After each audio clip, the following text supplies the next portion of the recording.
chaque fois que j'allais travailler, j'étais heureux. Ne dites surtout pas à François Varoux qu'il était un espion.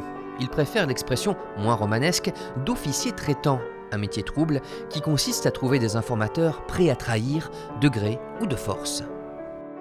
On les met dans les bras d'une nana, enfin d'une femme, et on le compromet en montrant des photos compromettantes s'il est marié à son épouse.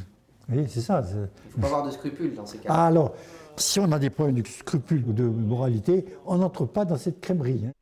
Ingénieur et militaire de formation, notre homme est rentré dans le monde du renseignement en répondant à un appel à candidature.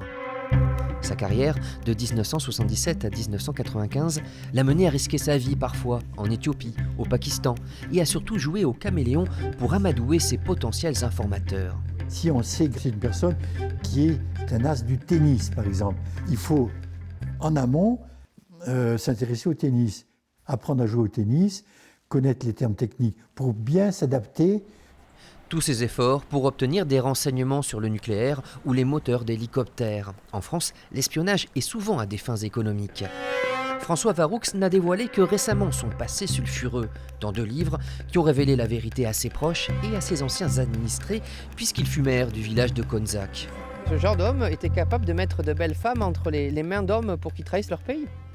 Oui, mais j'ai appris qu'il n'avait jamais craqué, donc bravo à lui. Plus ça va, plus ils sont nécessaires dans la situation que nous vivons. Donc c'est pas pour rien que je crois que la DGSE augmente ses effectifs. On en a absolument besoin. Et donc votre plus belle récompense, ce serait de susciter des vocations? Ah oui, complètement. Et il y en a, parce qu'il y a des jeunes qui m'ont écrit déjà, ou des parents qui m'ont écrit à la suite du premier livre. Le contexte a évolué depuis ses débuts. Au lieu d'un seul ennemi à l'Est, le danger est partout. Et la carrière d'espion semble avoir, hélas, encore de l'avenir.